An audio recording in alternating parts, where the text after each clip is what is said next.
Thank you all for having me. Wish I could have come down there instead of doing it this way. I'm always up for a road trip. Um, I was down in Florida in February to a group in Sarasota and gave the same presentation. And it was kind of fun, and I certainly would have liked to come back. So maybe one day in the future, when all this passes, we can have some fun together down there. So we're going to talk about infrared photography tonight, all the light we cannot see. I stole that subtitle from a book, which I haven't read and probably should, but I thought the title fit. Just a little bit about me. I'm a PPA member, member of Professional Photographers of North Carolina and the American Society of Photographers. I'm the current president of a group called the Professional Imaging Group of Eastern North Carolina, the Pig Oink Group. We are a PPA affiliate, and so we work together on print competition, something that's really important to all of us. I got my certification in 2013 and my Master of Photography degree for PPA in 2015. And I took my first digital infrared image in 2010. And there it is. I took that photograph after the day I got my Canon 10D converted back from live pixel and ran out. I've been driving past that truck every day for years, and I needed to photograph it. So there it is, the first infrared image I ever took. So what is infrared? It's all part of the electromagnetic spectrum under which we live. Ultraviolet light is light. Beyond that, we get into X-rays and all those kinds of things that hurt us. And the far infrared at the other end of that spectrum is when we get into thermal imaging, and that's not what we're going to be talking about tonight. The visible light spectrum runs from somewhere around 400, 380, 400 nanometers, which is what this is measured in. I'll explain that in just a second, to about 700 nanometers. That's the visible light spectrum. At 700, above 700 to about 900, and these are all approximate because they blend, is when we get into the near infrared spectrum, and that's what we record when we capture infrared images. So what is a nanometer? Nanometer. It's 1/1000th of a meter.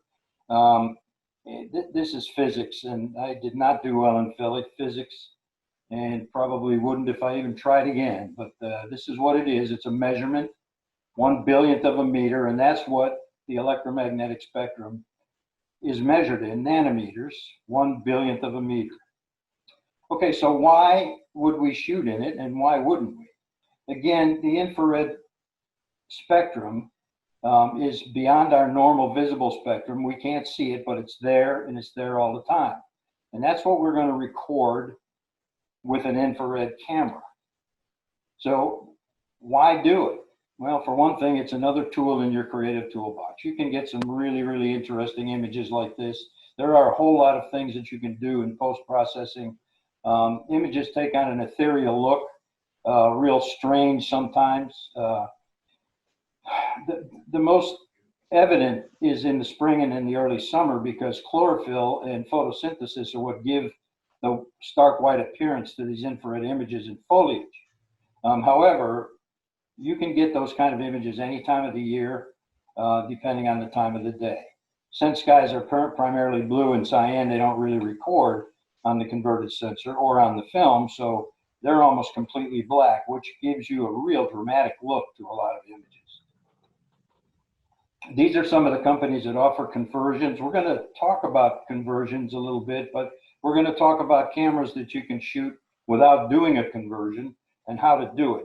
The impact isn't quite the same, but it is a lot cheaper, that's for sure. So these are four of the main ones. A Max, I never really got to look at very closely, but Life Pixel, Polarivision, and Spencer's camera are three of the most common that people send cameras to get them converted.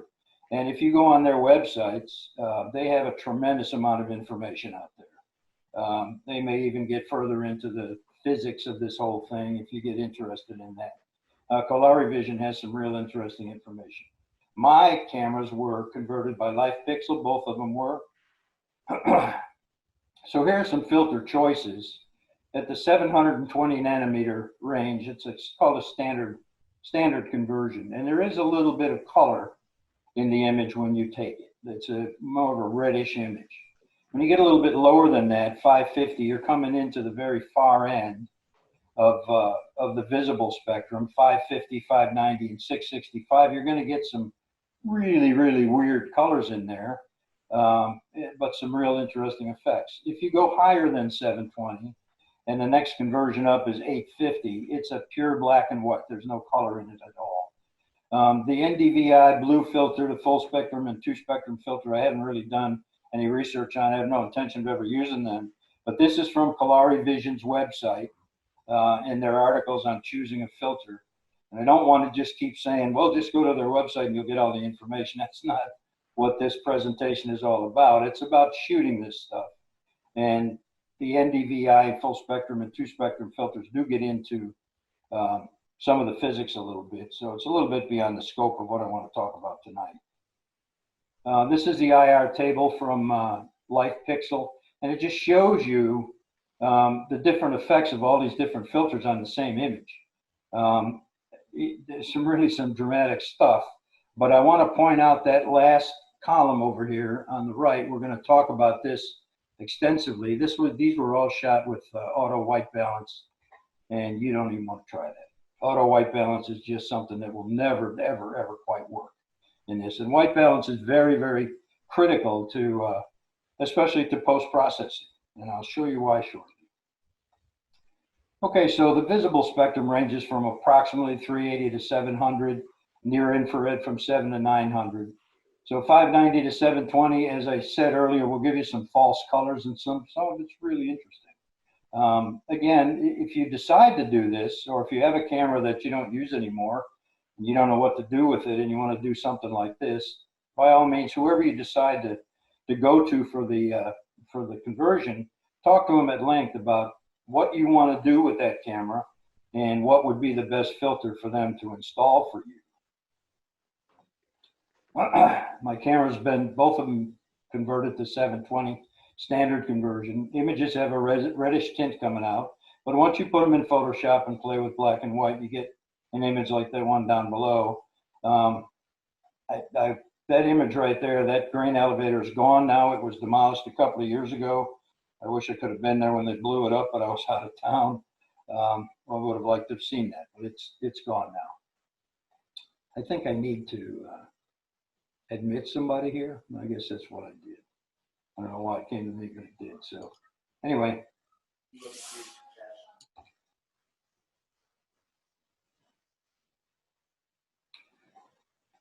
see. Properties of light. Sunlight obviously is the largest source of light on our planet, and consequently is the largest source of infrared light as well. The infrared light makes foliage appear white, especially in spring and early summer, as I said before. However, that's not hard and fast. Sunny days with no overcast give you the best results, but only the best results. There's still good results that you can get in other places. Strobe and flash are also good sources of infrared light. I don't know why some of this isn't working. There we go. Digital camera sensors are sensitive to infrared light. So when the cameras are built, the manufacturer puts a filter over the sensor to block the infrared light. So when you send it in for a conversion, this filter is removed and a different filter from all those filters that I listed earlier are put in there depending on what you want to do with it. So that's why it would pay to talk at length with them before you did something like this, because it tends to be a little bit expensive, $400 or more. Some do it a little bit cheaper, but you know, oftentimes you get what you pay for. However, external filters can be used on unmodified cameras, and they come in a fairly broad spectrum that comes very close to the list of filters that they can put inside their camera. A standard one is a R72 filter, which I priced out at 77 millimeter from Hoya, because that's a pretty standard common size for filter on lenses for digital photography. It's about $73 on Amazon. And the R72 comes from 720 nanometers, so it's about what your standard conversion would give you, but it's really not. The problem with it is it's opaque. You can't see anything through it. So when you're using a camera like that, or your standard camera with a filter like that, you have to do all your composing and everything beforehand and all your focusing, because once you put it on, you can't see.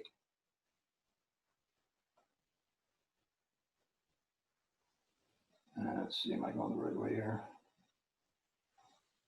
I've had two of my own cameras converted, an EOS 10D that died in 2014. It's sitting on a shelf out here reminding me that I once had it and once used it. It's holding down that shelf right now. I picked up a Canon 5D for, I don't know, $300 or $400, and I sent that in and had it converted, and that's what I use now. But to spread things out a little bit for this presentation, I talked to a friend of mine who had a Nikon D3200 converted and a Lumix point and shoot camera converted to 810 nanometers, which is pure black and white. So we have that, and I have examples of that too. Lenses, the issue with lenses, cheaper lenses work better for this, and you'll see examples of why that is. Some high-end lenses are coated, and they're coated for various reasons, and it causes hotspots in infrared images. But again, not every time. There are so many variables in infrared photography that if you try to figure them all out, you're just chasing rainbows and you'll never really get there. But some cheaper lenses that don't have as many coatings on it tend to work better with infrared images, simply because you don't get that hotspot in the middle. So realize that when you look at the focusing points of red, green, and blue, the red focuses at a slightly different point on the sensor. Infrared light focuses at a point even different from that.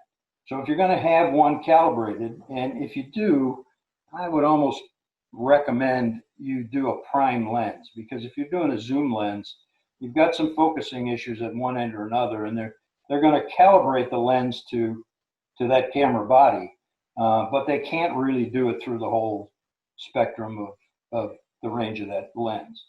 So a primary lens would work best. Many lenses, though, have an infrared focusing mark on them. A lot of them don't. But this is my 24-105 Canon lens, and you can see the focusing marks here. So if you used autofocus and you lined up this, which is the infinity mark for this, not this, with the mark on the barrel, and you were shooting infrared and you wanted a manual focus, you just have to move that mark over till it lines up with whatever lens whatever range of that lens you were using, 50 or 24. But don't trust it completely. Don't trust the autofocus completely. If it's possible, get it calibrated to the camera that you have. If you already have one converted, you want to change the lens, like Pixel charge $125 to mail it in and marry the two together. If you send the lens with the camera when you get it converted, it's all part of the same process. So you can overcome that focus shift. Exposure. As Ronald Reagan said, trust but verify. In a lot of cases, your meter is going to be right, pretty close to right. But don't forget, it's reading visible light, and you're not recording visible light, you're recording invisible light.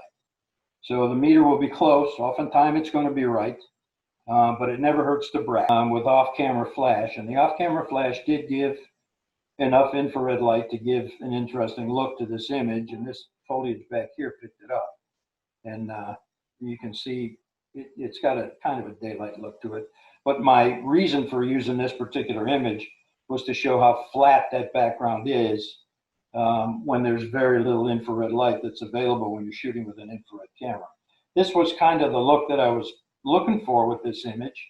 I wanted an ethereal feel to it. I could have done better, I'm sure, but it was getting late and getting dark, and so we just shot quite a bit and then headed out.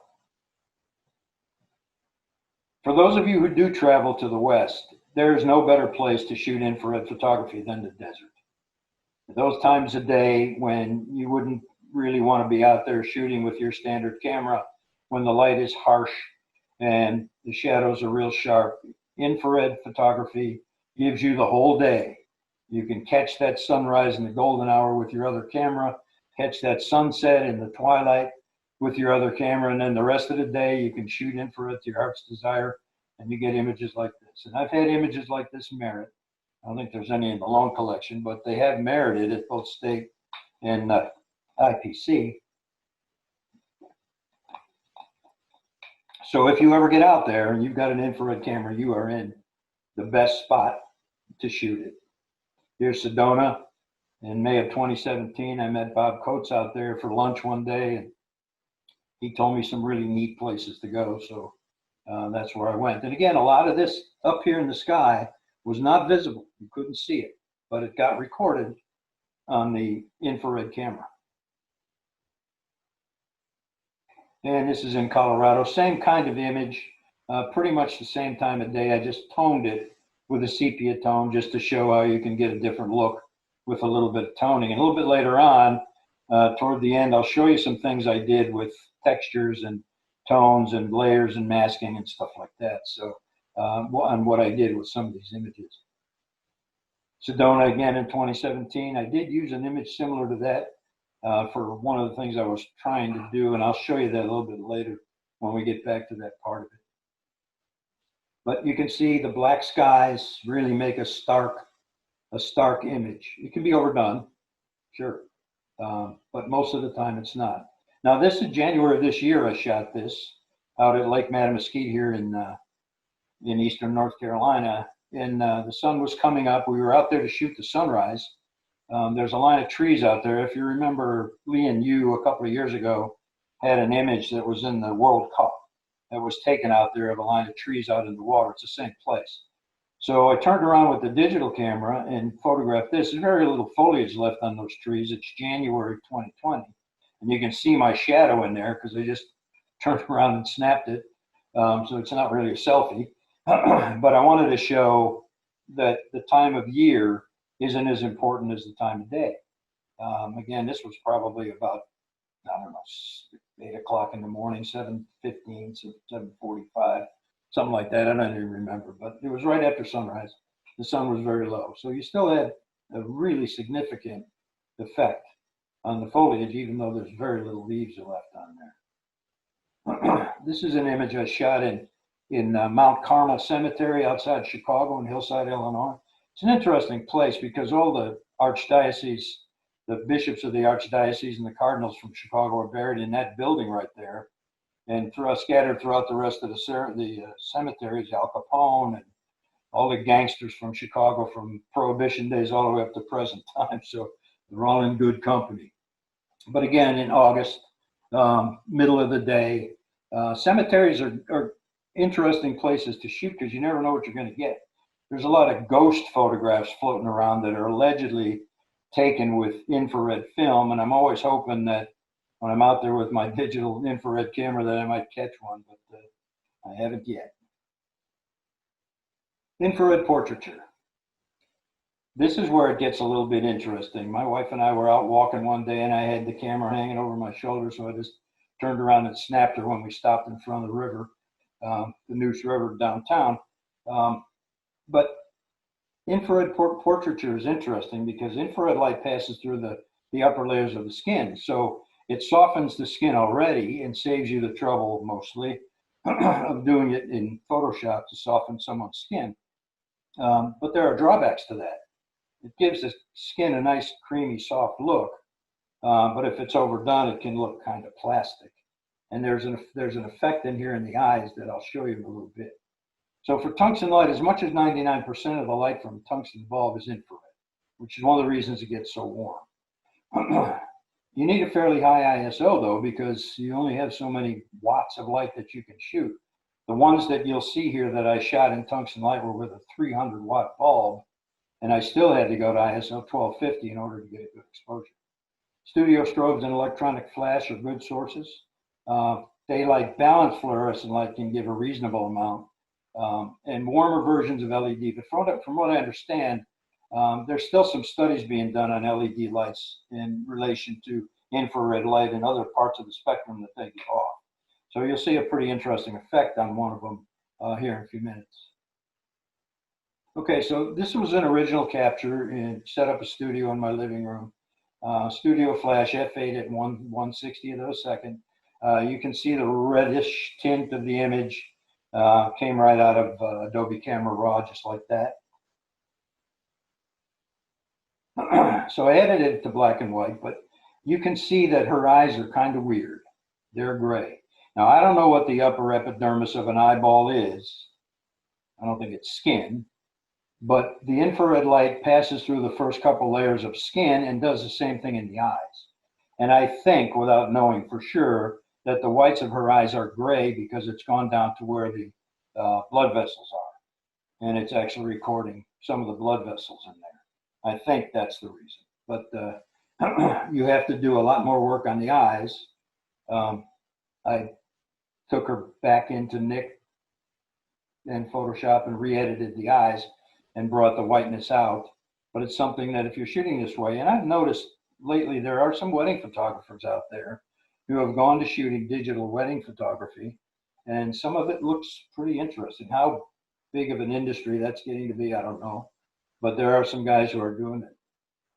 So short light and broad light made no difference in the eyes. I just put this in there to quickly illustrate that. The type of lighting that you use doesn't seem to matter. It's going to affect the eyes the same way. They're going to look kind of spooky. They're going to require a little bit more work. So tungsten light. Tungsten light 2800K, daylight is 5500K. The following images I shot with a custom white balance of 2000K, but I shot them with different light sources.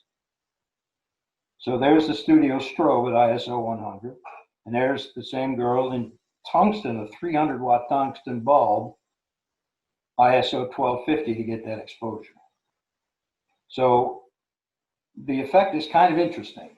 One of the things that you really do, if you have any aspirations of doing stuff like this, one thing you need to be aware of, she had on a black blouse, and yet the infrared light went right through it, and some of her undergarments are visible, the halter top. So if you're doing something like that, you need to be aware that that can happen, especially if you're photographing children.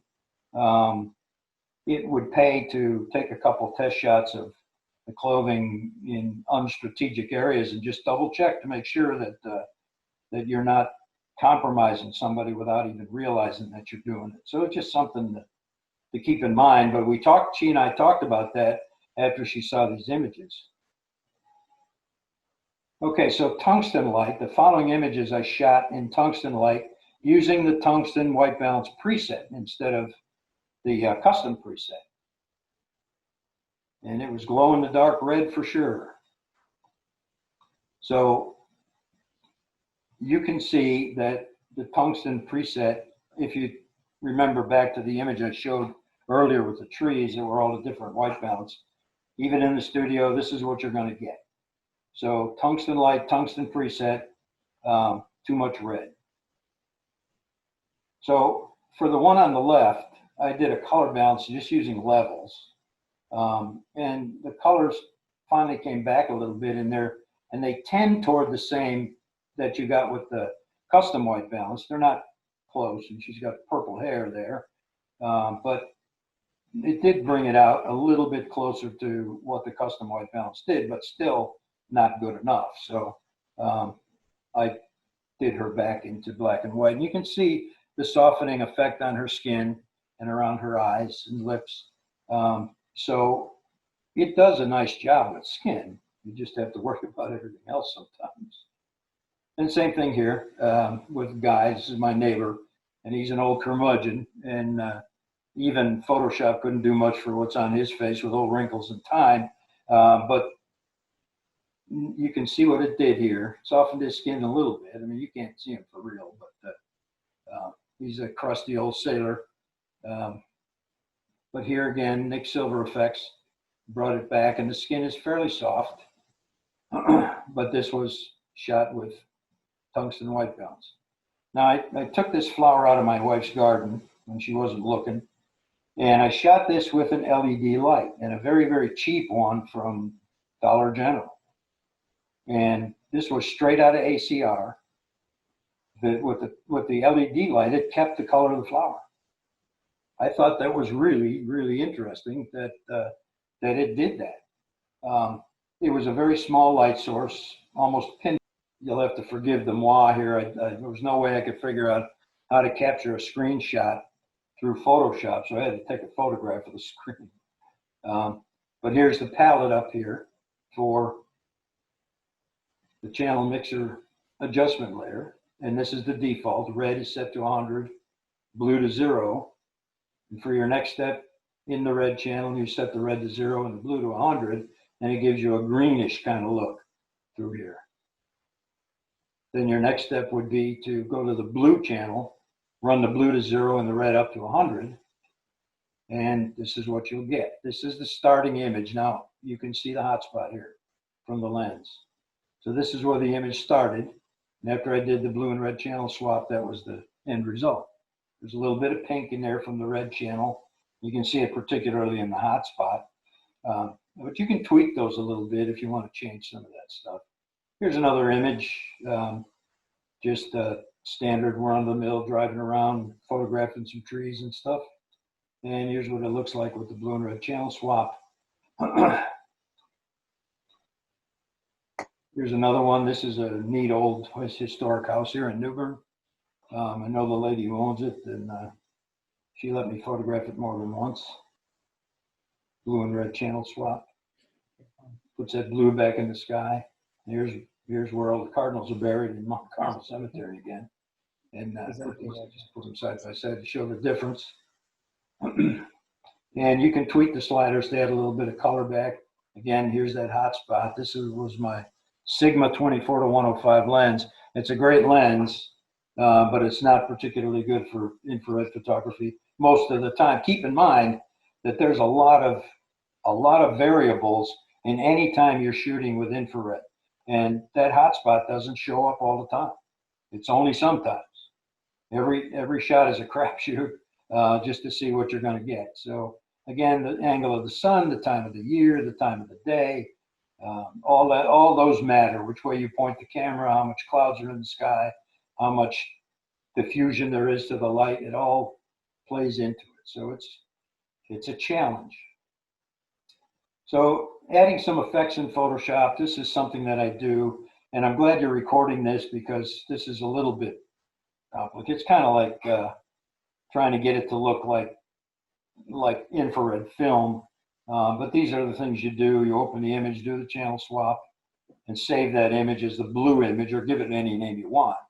Open it again and make it black and white and save it again, and then go back to the blue image and blur it to about 10 or 15 pixels, and then copy and paste the black and white image on top of it, and you can get something like that. You get a more ethereal look to it.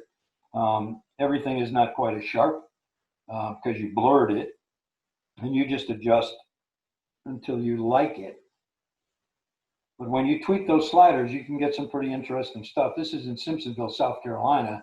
It's a military war memorial, an interesting place. And I shot this. And again, you know, a lot of that pink in the foliage showed up because of where the sun happened to be that day in the sky compared to where I was standing. But still, I did what I just talked about, and I tweaked some of the sliders in the blue and red channel swap to get